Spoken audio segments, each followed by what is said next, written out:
Afternoon, everybody. Welcome to the Student Research Forum. We're going to go ahead and get started. We've got a busy hour here. While we're waiting for other people to join, I would welcome you to go ahead and introduce yourselves in the chat and share your name and where you're joining from. And if you can do that by messaging everyone, not just the panelists, then everybody on the meeting could get a sense of who's out there. So yeah, welcome everybody, and thanks for joining the Climate Adaptation Research for BC Agricultural Workshop.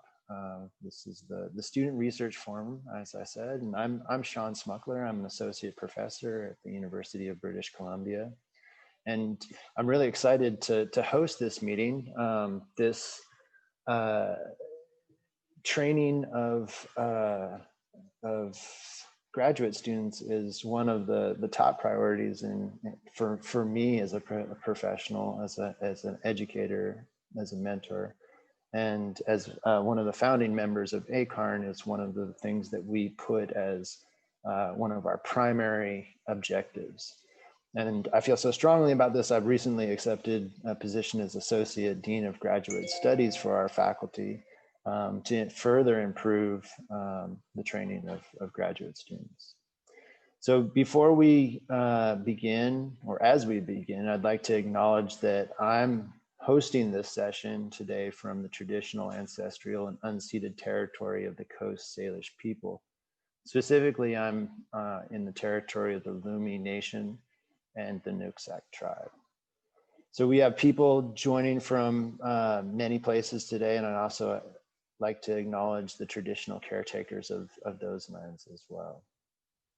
So over the last, well, since we started these annual meetings, we've traditionally had a research poster session, and I would say it's generally the highlight of our event. It's usually quite fun. We go around and everybody gets to meet with graduate students, and it's a great networking event. So today's research forum will be the first virtual version of this event. I'm hopeful that we'll have the same sort of impact. So the plan for today is we have 10 speakers. They're going to be a part of these flash round presentations that basically going to have 3 minutes each to share and highlight their research. And then we're going to have a short break for question and answer after we've got the sessions broken into three general subjects. So you can enter your questions in the chat box as we go. And if we don't get to answering the questions after each round of speaker, the speakers can continue to answer those. And then, so this should take 30 to 40 minutes. And then the second part of the session, we're going to discuss some possibilities of how ACARN as a research network can help support these new researchers. And just as a bit of a background, the network was launched in 2017, and it was primarily designed to improve linkages and collaborations across the province to address climate adaptation research. And as I said before, supporting students and early career researchers are a key part of that mandate. So I'm gonna get started with the presentations. As I said, we're breaking these up into 3 subject matters, and the first would be one near and dear to me, soils. So I'm going to introduce the the students, and then have them give their 3-minute talk. So the first person that I would like to introduce is Farhana Khushi, a master's student from UBC Okanagan. David Emde, a master's student from UBC Okanagan. Sarah Bayliff, a master's student from Thompson River University, followed by Matthew Kyriakides from the University of Victoria. So let's start with Farhana. Are you ready to go?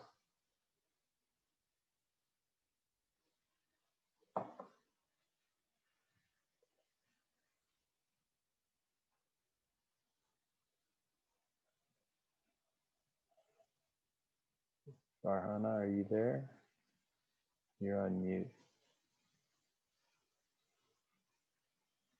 There we go.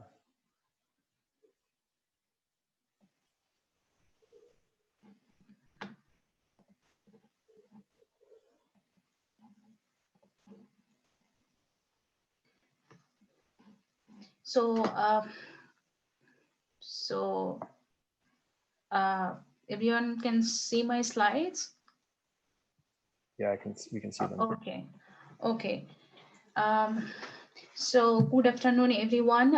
This is Farhana Khushi. I'm an MSc student at UBC Okanagan. I'm working with Dr. Melanie Jones and Dr. Kirsten Hannam. So today I'm going to share my research work with all of you. So thank you so much for your time. So in my research, I investigated how the chemistry of irrigation water affected the release of CO2 from soils with different physical and chemical properties. So agricultural practices contribute CO2, particularly in CO2 emissions, particularly in arid and semi-arid regions. A lot of effort is being spent understanding controls over CO2 release from soil organic carbon content. Uh, However, there is a growing understanding that soil inorganic carbon can also be a great source of CO2 from agricultural land. Recently, Hannam et al.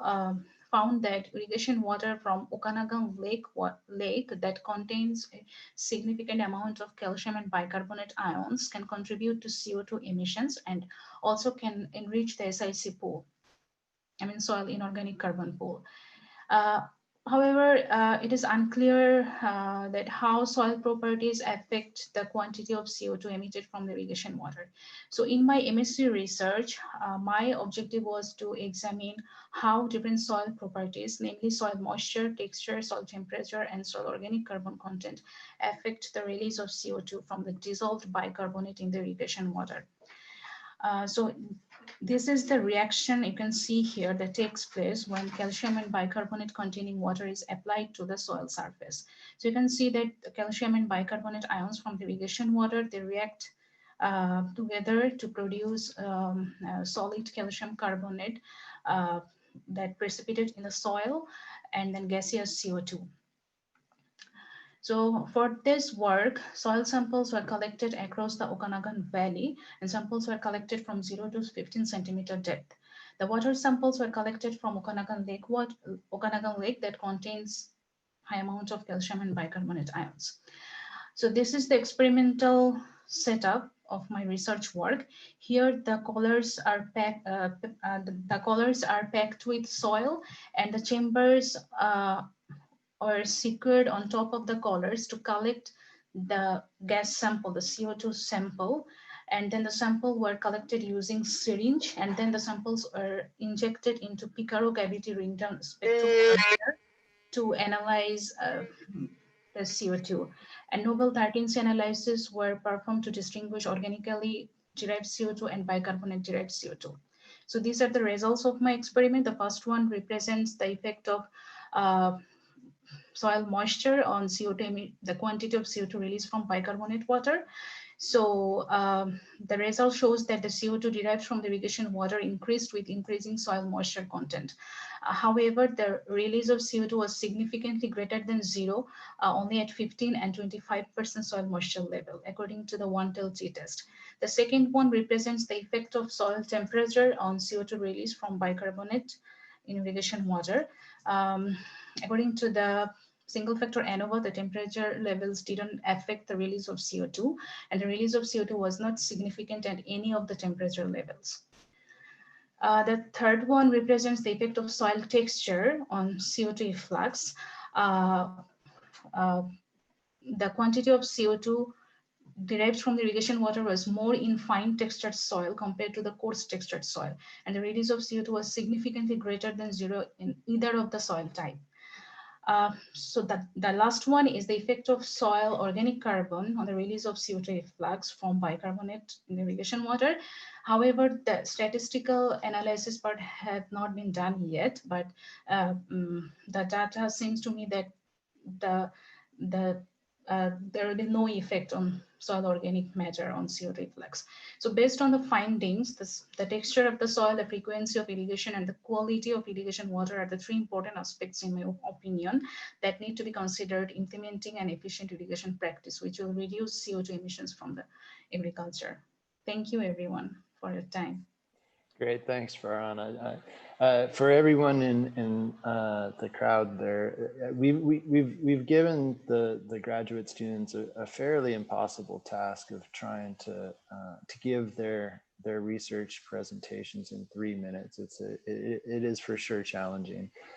But when you hear Chewbacca roar, that's the 3-minute mark, and we're going to try to keep to that so everyone gets their allotted time. Okay, so let me introduce David Emde, again, a master's student from UBC Okanagan. David, please take her away.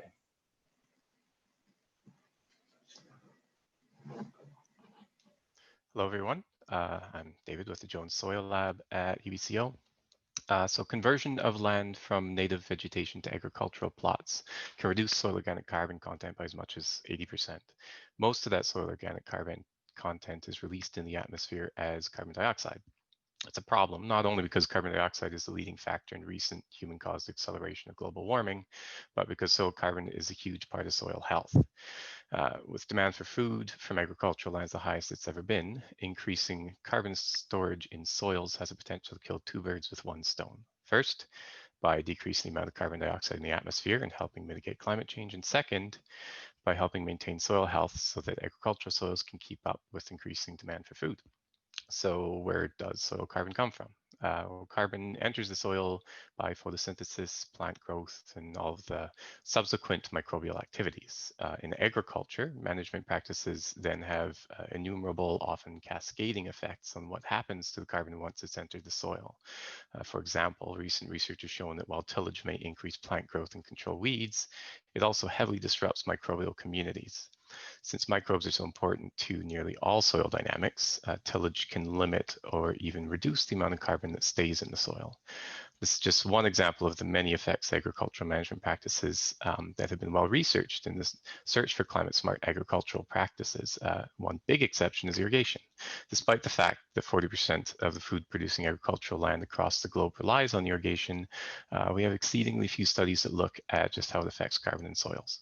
And that's the gap my research aims to fill. I aim to characterize the impact of irrigated agriculture on soil organic carbon storage. And I'm going to do this taking a meta-analytical approach, which is a fancy way of saying that I've sorted through hundreds of peer-reviewed research papers on a range of different agricultural topics from all across the globe and used a very specific search criteria to determine whether or not a study's data is suitable to be compiled into a new data set. I'll then take that new data set to gain new insights. In specific, I looked at how soil organic carbon changes through time in irrigated agricultural plots with respect to 3 different factors. That's climate, drier areas tend to require more irrigation. Second, soil texture, fine, medium, and coarse soils tend to bind carbon differently. And third, how irrigation is applied. So that's sprinkler, flood, or drip irrigation. Looking at how irrigation interacts with soil organic carbon in the context of these 3 factors can help build a picture of how irrigated agriculture can change carbon storage, thereby keeping up with increasing food demand, as well as act as a reservoir for atmospheric carbon. Thank you. You had 11 seconds to spare. That was awesome. Thank you, David.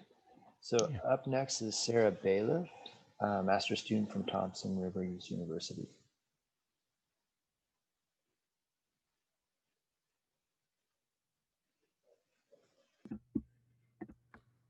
So hi everyone, my name is Sarah and I'm excited to share my project with you all today, combating climate change through plant and soil response to irrigation, fertilization, and mowing on agricultural fields. So to provide a little bit of background, irrigation, fertilization, and mowing are all techniques commonly used in the agricultural industry in order to increase crop production. This increase in productivity equates to an increase in soil carbon sequestration, as atmospheric carbon is able to be stored within the soil and within plant material. The goal of my project is to better understand these 3 management techniques in order to understand how they're affecting rates of plant production and carbon sequestration. And this will allow fields to be managed for optimal productivity and environmental sustainability. So in order to achieve this, I have established 2 enclosures on an agricultural field used for hay production in the interior of the province. One of these enclosures is located on a portion of the field that has been actively irrigated and annually fertilized for several decades, while the second enclosure is on a portion of the field which hasn't been actively irrigated or fertilized for the past 11 years. Within both of these enclosures, the area is organized into 4-meter squared plots, which will be subject to different mowing treatments ranging from 0 to 30 centimeters in 5-centimeter increments. Throughout this past year and next year, I'll be collecting field data on plant productivity, forage quality, plant species diversity, and soil chemical and physical characteristics. So I have some preliminary results from my first field season to share with you. These 3 figures here are the different measures of plant production that I measured throughout the past field season. So along the x-axis is just the different mowing treatments ranging from 0 to 30 centimeters and including a unmowed control treatment, while along the x-axis are the different metrics of plant production that I measured. So from left to right, we have above ground biomass harvested at the time of mowing, above ground plant regrowth seen 1 month after mowing, and then below ground biomass production, which was harvested at the end of the field season. So there are a few interesting trends here. First off, you could see that for all 3 measures of productivity, that treatments within the irrigated and fertilized enclosure are much higher than plots and treatments within the non-irrigated, non-fertilized enclosure. Secondly, the 2 measures of above ground plant productivity are seen to decrease as mowing height increases. So you're seeing the highest amount of productivity at the lower mowing heights. And finally, in respect to below ground biomass, there's really no difference between any of the mowing treatments here. So from these results, it kind of shows that the lower mowing heights are favorable for producing the highest amounts of above ground plant production, while still simulating sufficient below ground biomass production. So this suggests that using a lower mowing height enhanced with irrigation and fertilization can produce the highest amounts of productivity, both above ground and below ground. I'm excited to continue analyzing my results and the soil characteristics, as well as completing my season next year to better understand how these new management techniques are affecting productivity and sustainability on agricultural fields. So thanks for listening, and I'd love to take any questions at the end of the session. Great, thanks so much, Sarah. That was perfect timing. I'd like to ask Matthew Kyriakides, a prospective PhD student at the University of Victoria, to present now.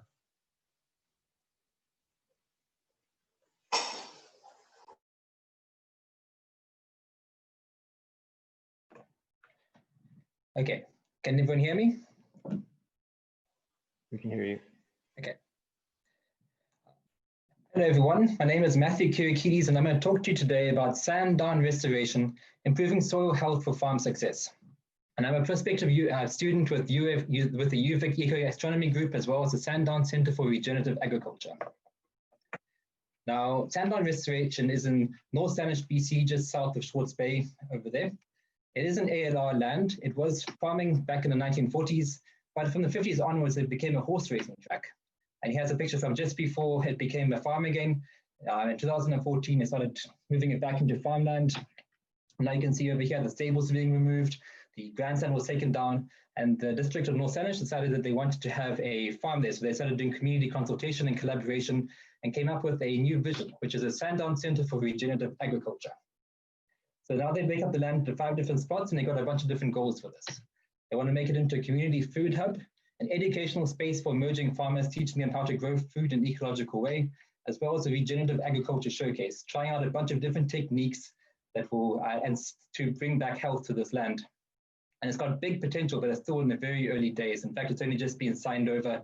The project's only been given a go-ahead pretty recently. So my research comes into this by evaluating the effects of land care techniques on soil quality. So I'm going to be looking at cover crops, adaptive livestock management, agroforestry, and native vegetation establishment. It can be a 4-year PhD research project covering a lot of knowledge gaps for Vancouver Island, especially because there's not much agricultural research or extension services for the region. And when you're talking about climate adaptation, I think a lot of these techniques are very important for that. So it's going to be 3 different phases. The first one will be establishing a baseline for carbon, water, and nutrient cycling, as well as biodiversity. So I'll be taking measurements for a bunch of different indicators for soil quality in the fields over here, just to get that baseline. Helps me understand if there's going to be what's happening with carbon sequestration and other things like that. And then in the field over here, I'm going to do some experimental research. And my preliminary idea is to have it in strips. So the first one's going to be a control. a single cover crop, a cover crop mix for concerns such as waterlogging, cover crop mix for concerns such as compaction, a cover crop mix that combines both of those, compaction and waterlogging, and finally some native vegetation establishment. And I'm going to have a second replicate with that as well. And I'm going to look at different ways of managing it too. So grazing with livestock, tilling, mowing, and an unmanaged control. And I'm going to be doing ongoing monitoring and data analysis before the site for the duration of the experiment.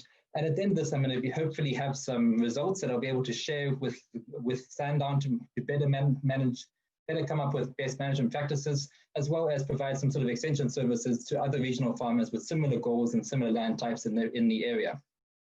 And so this is still still very early in the project. What you see right now is probably quite different to how it will actually be in the field. That's where funding is coming in. That's what will kind of dictate how this project looks. And with that, I'm going to just say thanks a lot for your support, and I appreciate the opportunity to talk with all of you. Great, thank you, Matthew. And if folks have questions, so we're going to take a few questions at this point. If you have questions, please do type them in the chat, and I will pose them to those that presented. To get things started, I think I'd like to ask David about his meta-analysis and whether or not he has seen a diversity of studies that are in different crops around Canada, or whether he's going to be relying on information that's global or North America. What's going to be the constraints for that meta-analysis? It is a global meta-analysis, so the intention is to actually grab a snapshot of study plots from across the world. The meta-analysis is at this point completed. It's been submitted, and I have a number of study plots from North America, a couple from South America, Australia, New Zealand, China, a few places in Europe. So it really does kind of span a lot of different sort of climate zones across the globe. Great. Yeah, so we'll be seeing that published soon. You said you submitted it? Hopefully, it's under review right now, yeah. Okay, great. So this is a question from Serena to Sarah. She's wondering if you are collecting soil carbon data on your plots, and are you planning to measure soil C in all the treatments? Hi, Serena. Yeah, I am planning on doing that. I took baseline data in May of 2020 in all of my enclosures, and then I'll be doing soil sampling again this coming September in each of my individual treatment plants that will assess how each treatment is affecting soil carbon. You're right, and then this question's a follow-up, Sarah. So did you track biomass above ground related to mowing treatment, and did you do repeat mowing on that?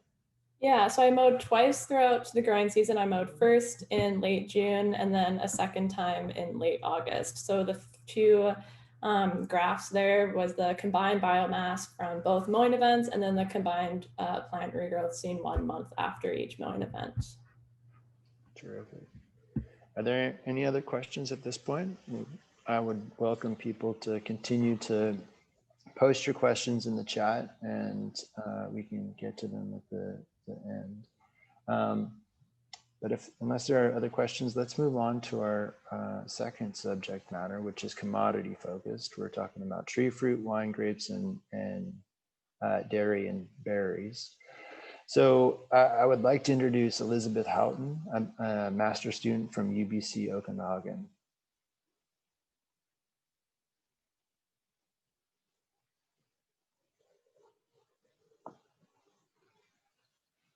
Hello. So my master's research is looking at the influence of post-harvest deficit irrigation on sweet cherry cold hardiness in the Okanagan Valley. And this project's done in collaboration with UBC Okanagan and the Summerlin Research and Development Center. Today, cherry growers are faced with adapting to climate change. But interestingly enough, the impacts of climate change on cherry production in the Okanagan are viewed as both good and bad.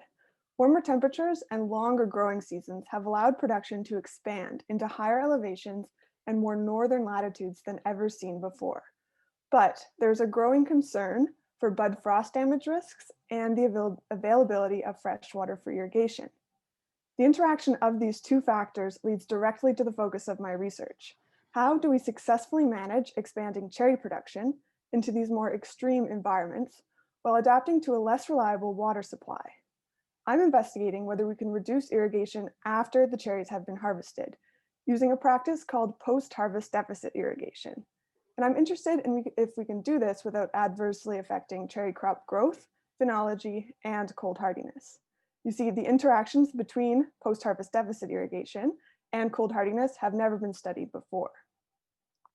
I focus on deficit irrigation after the cherries have been harvested because this is a period of time that is known to have less impact on the cherry fruit yield and quality and occurs in the late summer when water is already in short supply and in high demand. We're currently in the second year of this 3-year experiment, and we've set up 2 different deficit irrigation treatments in 5 different cherry orchards in the Okanagan Valley that range in both elevation and latitude. The treatments consist of a control, a 25% and a 50% post-harvest deficit irrigation. We're applying 6 replicates of each treatment in randomized blocks at each orchard. Here's a quick look at what a year of measurements in this study looks like. So to track the effects of post-harvest deficit irrigation's influence on cherry growth, I'm measuring tree diameter and pruning weight. To track phenology, I'll be measuring leaf abscission rates in the fall and the stages of bud break in spring. And to look at fruit bud cold hardiness and moisture, I'll be measuring this from the fall to the spring months yearly. I predict that post-harvest deficit irrigation will actually reduce vegetative growth overall. It'll have no significant effects on phenology, and it may potentially improve fruit bud cold hardiness if the deficit irrigation reduces fruit bud moisture.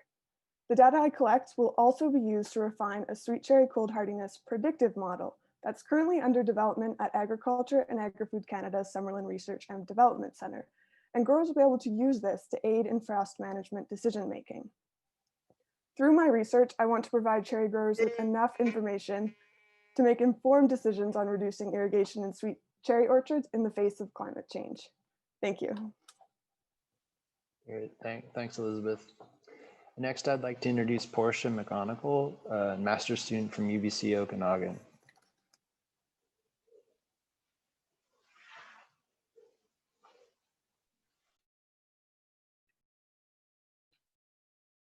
Hello, everyone. My name is Portia McGonigal. I'm a master's student at UBC Okanagan under Dr. Louise Nelson. And today I will be presenting my findings on the effect of agrothermal heat treatment on crown gall disease and grapevine performance in a commercial vineyard in the Okanagan Valley. Crown gall disease of grapevine is an economically important disease induced by the bacterium Allorhizobium vitis. The disease is characterized by the formation of galls or tumors along the grapevine trunk, induced primarily by winter freezing injuries in grape growing regions where winter freezing occurs, which includes the Okanagan Valley. Once formed, galls girdle the vine, leading to decreased plant performance, reduced crop quality, and partial or complete vine death. Since climate change is expected to lead to an increase in the incidence of plant disease overall, identifying a management strategy for crown gall is more important now than ever before. One potential management strategy that I'm testing is agrothermal heat treatment, which has reported several major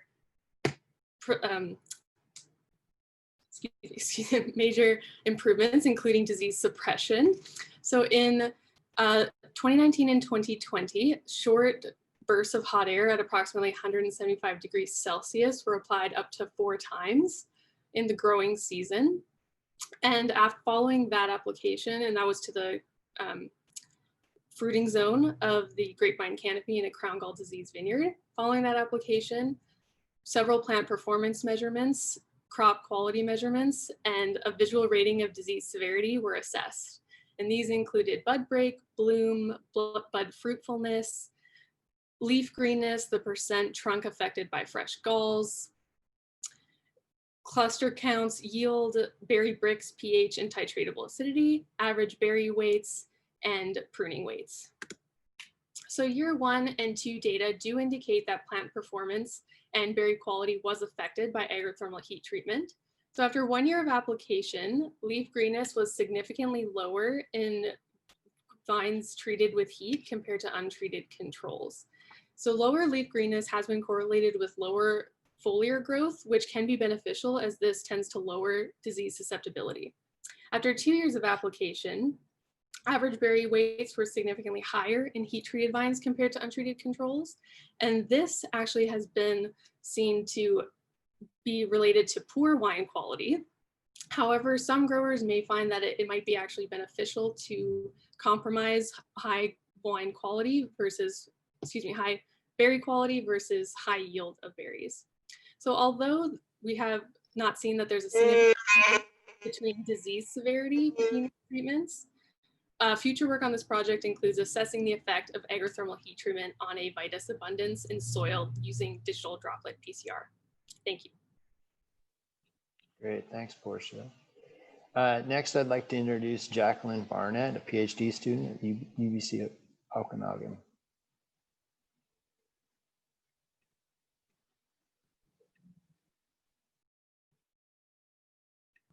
First, I would like to say that I've never been more afraid of Chewbacca in my life. Yeah, the fear is real. I also want to say that I am sort of the odd person out here. So what I study sort of straddles that world between agriculture and actually human health and disease susceptibility. So I study the effects of glyphosate. You might be more familiar with it as the active ingredient in Roundup on the gut microbiome. And so glyphosate, it's being applied to a lot of different crops pre-harvest. And it's actually being shown that this pre-harvest application is leading to higher residues within our food system. So glyphosate works by inhibiting the shikimate pathway. Humans do not possess the shikimate pathway or any of its enzymes. And so it's long been believed that this does not pose any sort of risk to human health. However, bacteria also use the shikimate pathway, and as we are more aware now, we have co-evolved with trillions of bacteria that play a really, really vital role in our overall health and disease susceptibility. So we are not the first people to examine the effects of glyphosate on the gut microbiome. However, previous studies have used really, really high, artificially high doses ranging from 10 to 100 times higher than what the average individual is likely exposed to through diet. So we used a couple of different doses. We have this North American dose. It's a relatively low dose that was calculated in collaboration with a registered dietitian using food levels of glyphosate. And then we have the EPA acceptable daily intake, which is set at 1.75 milligrams per kilogram per day. In healthy animals, we expose them to insulin and we would expect a drop in blood glucose. However, in our animals who were exposed to glyphosate, we do not see a dip indicating some level of insulin resistance. Now, this is actually really interesting because there is a correlation between agricultural workers and pesticide applicators and actually an increased risk of type 2 diabetes. However, glyphosate's role in that has never been examined or really looked at. So this is sort of the first implicating glyphosate maybe in that. And type 2 diabetes has also been shown to be influenced by the gut microbiome. Here, it's getting cut off a little bit. Oh, that's okay. Here we're looking at animals who have a genetic predisposition to developing inflammation, and the inflammation is dependent on the composition of their gut microbiome. We can see that in glyphosate treated animals, we actually see severe inflammation, severe disease progression, reduction in body weight, suggesting that there is actually some sort of effect happening in their gut microbiome that is making these animals sick. We also lost some animals. The thing that's really interesting about this is these animals were never exposed to glyphosate directly. These are actually third generation, so only their great-great-great-grandparents were exposed to glyphosate. However, we're still seeing the effects. So given that this could have implications, not just for future generations, but also for agricultural workers, farmers, and pesticide applicators, we think this is interesting. So thank you. Great, thanks so much, Jacqueline. Next, I'd like to introduce Sanjeev Zapakota.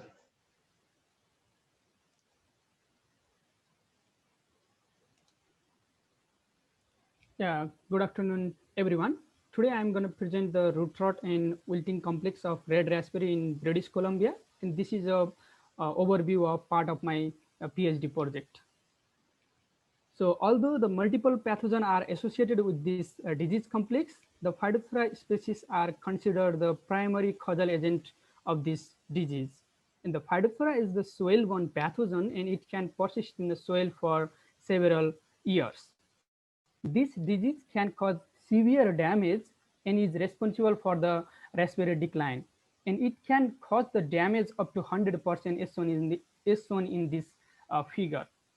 And this is the major cause of raspberry decline in Pacific Northwest region, including Fraser Valley, and it can reduce the lifespan up to 5 to 6 years from 10 to 12 years. So in this respect, the first objective of this project is to identify the causal agent associated with this disease complex. So we visited multiple raspberry fields in the Fraser Valley area to collect the disease sample. Once we collect the disease sample, we did the immunohistochemistry test to identify the presence of Phytophthora in the sample. And if the sample tested positive for the Phytophthora, we further process those samples in the lab to identify the causal agent.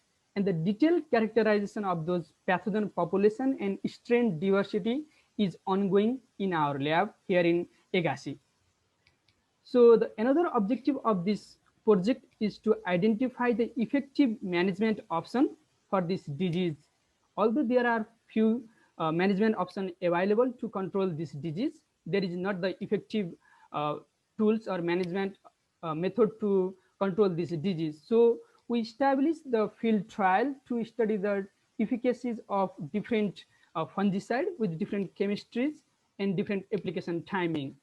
And if we apply the fungicide, the metalaxyl, that is the most commonly used fungicide, the active ingredient of Redomil gold, the fungicide, like the pathogen may develop the resistance to the fungicide.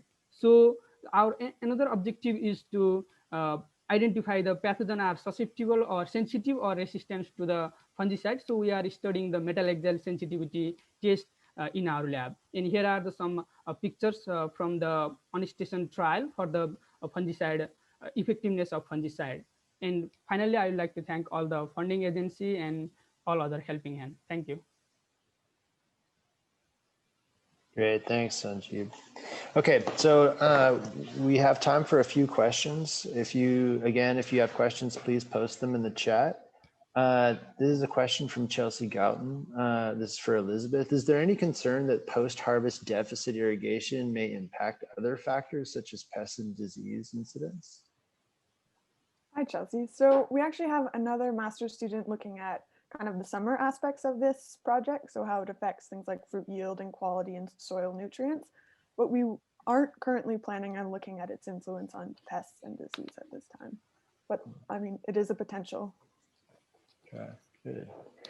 Portia, also from Chelsea, can you elaborate on how you apply your agrothermal heat treatment? I had that same question. Yes. So, flamethrower. Yeah, so the machine that produces the hot air is pulled behind a tractor and like pulled in the trellises of the vineyard, so in between the rows. And there's a couple of vents on either side of the machine that are applied to the fruiting zone of the grapevine canopy. And the tractor is pulled along at about 5 kilometers per hour, so pretty slow. And it's just a transient heat application. So the machine generates the heat, and then the hot air is pushed onto the grapevine canopy as the machine kind of goes by. Interesting. This one's from Grant McMillan. It's for Elizabeth. After harvesting the cherry trees, focusing energy on forming fruiting buds for the next season, are you going to look across the sections of floral buds and see if there's an effect on bloom? Hi, so in the spring of the following year after application of the deficit irrigation, I am tracking the timing of bud phenology. So I'm looking at if there's a delay or it's sped up in any of the different treatments, but in the following year, I wasn't looking at specific cross sections of the floral buds to see how that affected their development. This question is from Lisa Wood for Jacqueline. So she thanks you for the presentation. And do you know the stats on pre-plant application of glyphosate? How much more common now, and how many farms are using this technique in BC? Right. So we've looked primarily at wheat. Wheat has a long history of actually being desiccated with glyphosate. So desiccation, or this pre-harvest application, is more common where the growing season is short and where there tends to be a lot more moisture. So surprisingly, the Pacific Northwest, we don't actually see a lot of this pre-harvest application, but actually in Eastern Canada, we tend to see it a bit more. However, exact statistics are difficult to come by. Some people, yeah, it's hard to get exact numbers on this practice. But arguably, I would say with climate change and with the changes that we're seeing, including increased precipitation and stuff, I would argue that it's probably become more common recently than in days past. Are there any techniques or efforts that can be adopted to remove the glyphosate residue when it's been used in that way? Right. So the wheat, I can primarily speak about wheat. Wheat goes through a couple of washing steps. However, we still, independent testing done by the Canadian Food Inspection Agency has actually shown that wheat products tend to have these higher levels, even a bit higher than the maximum residue levels that they have put forward for glyphosate. That being said, there's also a lot of other crops that are desiccated, things like legumes, lentils, chickpeas. We're also seeing levels of glyphosate in things like that as well.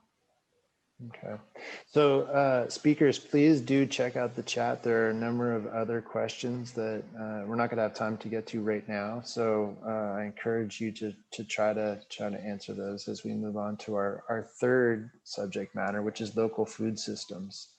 So I'd like to start this by introducing Alia de Grandpré, a master's student at UBC Okanagan.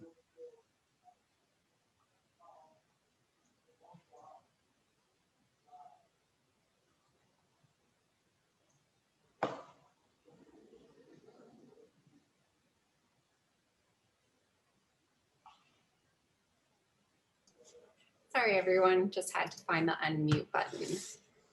All right, so hi, everyone. My name is Ayla de Grandpré, and I'm a master's student here at UBCO studying sustainability under the supervision of Dr. Donna Sinese. The research that I'm going to talk to you about today is my thesis project, Building Adaptation Pathways for Local Food Production in the Okanagan Bioregion, an adapted participative approach. Here we go. So the aim of this research is to explore if and how adaptation pathways can enable effective decision-making in the face of multiple compounding shocks, stressors, and uncertainties that farmers face, and ultimately promote resilient local food production in the Okanagan bioregion. So as you likely are aware, the Okanagan bioregion pictured on this slide from the work of Robert et al. Is presently and historically an important region in Canada for food production. This research responds to a need for effective adaptation planning methods to prepare local food producers for present shocks and stressors like drought, pests, and supply chain disruptions, as well as uncertain future ones like climate change. Adaptation pathways planning is an iterative stepwise approach to decision-making under uncertainty and complexity. It develops pathways forward that are both flexible and robust enough to work across many future circumstances. For instance, flexibility is enhanced by the incrementalism built into pathways. Adaptation pathways are staged in a way that supports the use of many low-risk, no-regrets, shorter-term responses, for example, a change in plant varietal, which translate over time into long-term transformational change, for example, a change from a viticultural landscape to agroforestry. In its most basic form, the process of building adaptation pathways proceeds in 3 key steps. First is the identification of vulnerabilities, second is an analysis and evaluation of adaptation options, and third is the aggregation and sequencing of those options over time into preferred actionable pathways. And these pathways are normally represented visually in the form of a map, as seen on the slide. This map comes from the work of Nicholas Craddock Henry, who's a researcher in New Zealand and who has greatly inspired and guided this project. So along the y-axis, you'll see a list of all the adaptation options, and along the x-axis, you'll see the temporal scale. And what this diagram shows you is the possible sequences of adaptation actions that can be taken over time to reach desirable futures.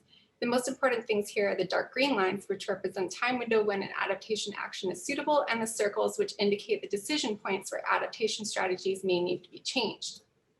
So my research will be an exploratory case study using an integrated mixed methods approach, and will follow 5 key activities outlined in the adaptation pathways model. First stage is to explore the current situation, which involves a literature review to find resilient local food production, identify the vulnerabilities and adaptation options. Second stage involves a socio-ecological inventory and participative GIS survey with local food producers, wild food collectors, or those who identify as relevant experts, advocates, or governance. The aim here is to co-create a list of objectives for the pathways and systems model. Third stage involves the generation of 4 to 6 scenarios. And fourth stage involves a workshop where participants will use those scenarios to develop, evaluate, and prioritize adaptation pathways. And this stage will also involve a reflective presentation to finalize and refine those pathways. Lastly, will be an experience survey for workshop participants, and the final draft will be drafted. It is also my hope that I will be able to create a functional adaptation pathways plan for the community to use. And that is all I have time for, so thank you very much for your time. Great, thanks. And finally, I'd like to introduce Zabid Iqbal, a postdoctoral research and teaching fellow at UBC Okanagan.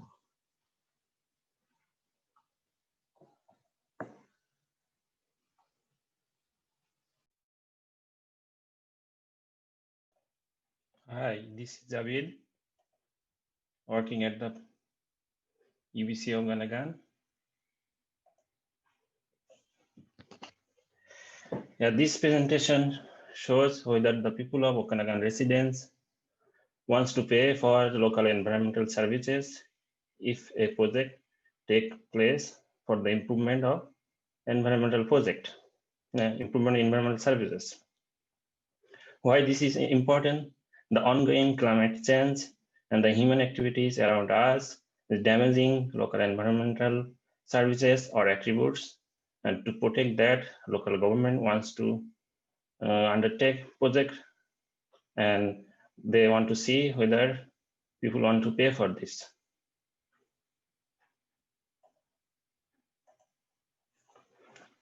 And what are their demographics?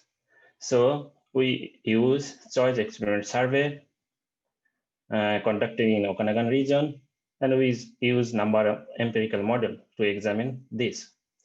And among different environmental attributes or services, we focus on 3 environmental attributes. They are extreme weather impact, nearby natural habitat, and endangered species.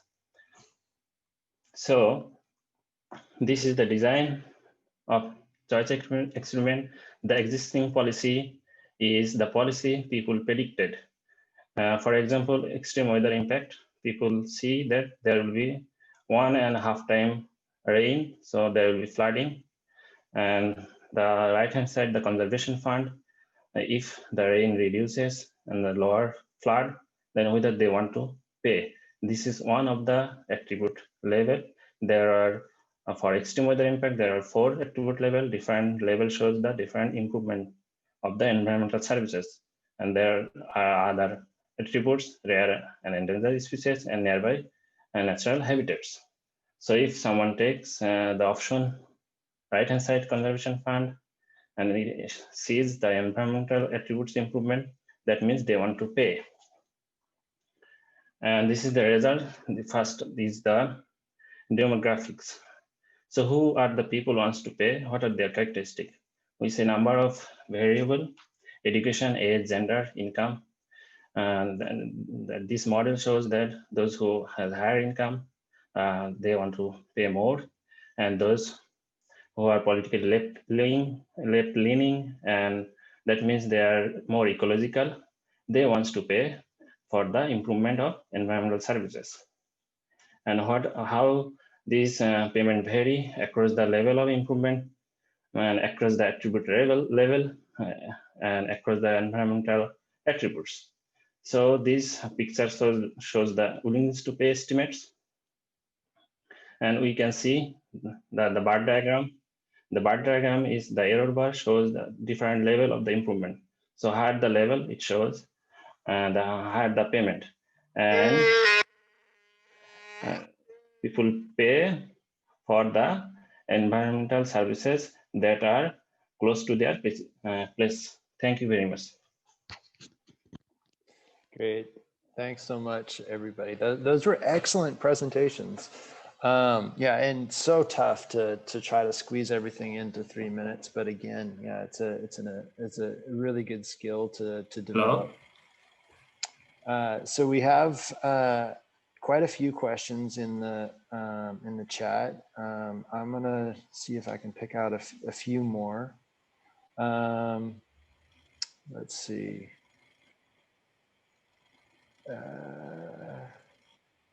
There was one for Sanjeev. So could you describe how you go about doing your soil solarization? This is from Barbara Johnstone, who also is having some issues with soil organisms. She has a hazelnut farm in the Gulf Islands, and the lab has identified some of those in the past. Yeah, hi Barbara. Sorry, I did not use the soil solarization technique for my project. So I just listed that, that is as we can use to reduce the soil borne pathogen. I think the basic concept is we use some sort of plastic, like the polythene, so that that increase the soil temperature, and that can kill the soil microorganism. I think that's the concept behind that, but I haven't used, or we are not using that a cultural method in this project. Great, thanks, Sanjeev. Maybe at some point you can connect with her to talk about how to control some of the challenges that she's facing. Yes, sure. Thank you.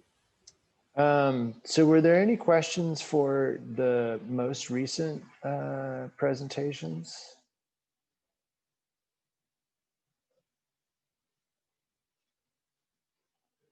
Otherwise, Portia, here's another question for you. Was there a reduction in the crown gall with the heat treatment?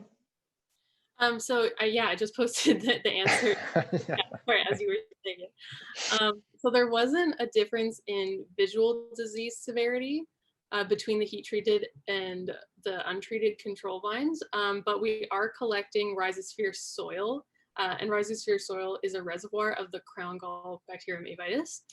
So to test, we're going to test for avitis abundance in those rhizosphere samples, but this data is still being collected and hasn't been analyzed yet.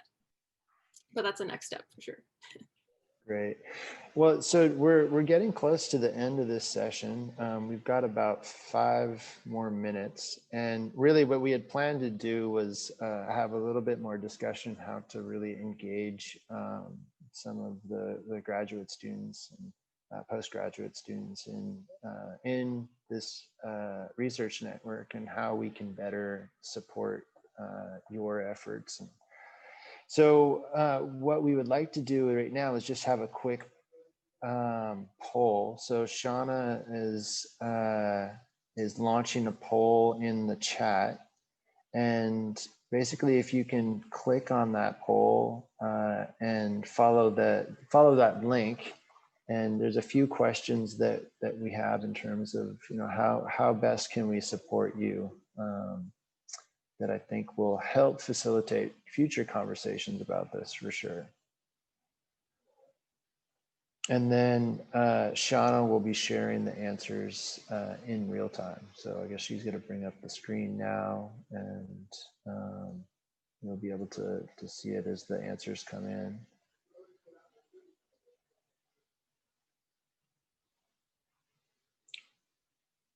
So can't really read the results. On my screen, it's looking quite blurry. And we have Yeah, there we go. Now it's gone.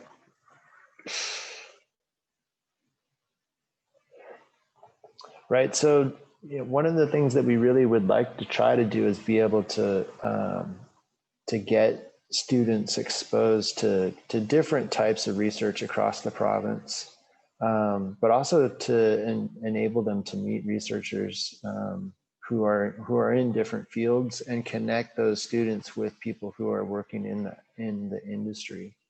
So from the responses here, we see that building partnerships with farmers is a high priority. And then, yeah, networking with future job prospects, and that's something that I think is something that ACARN really could work harder on. And then, connecting with other grad level agricultural research is something that I think is really important. We don't have many opportunities to connect with folks when we're heads down in our research. So. Yeah, this research network workshop is generally a good place for us to do that. And then extra training for communications or extension. I think those are things that we would like to continue to offer opportunities for graduate and postgraduates to work on. ACARN actually organized an online communication training earlier this year, and we had some great attendance from graduate and postgraduates. So we're about out of time here, and I would like to just thank Shauna for doing such a great job of organizing the event. I'd like to thank all the speakers for their excellent job at doing the impossible. Some really interesting research coming out of, it seems like a great concentration of research coming out of UBCO. And I'm looking forward to seeing that research in beyond a 3-minute presentation. I'd like to hear about it in more detail. And finally, I'd like to thank all the participants who joined us today, and hopefully you got your questions answered. If not, feel free to contact the researchers directly, and we have a Padlet forum, an online forum, that if you have other questions for these researchers, feel free to post those. Otherwise, thank you very much, and hopefully we'll see you at the final session this afternoon, which should be very interesting at, looking at my notes, 3:30 this afternoon.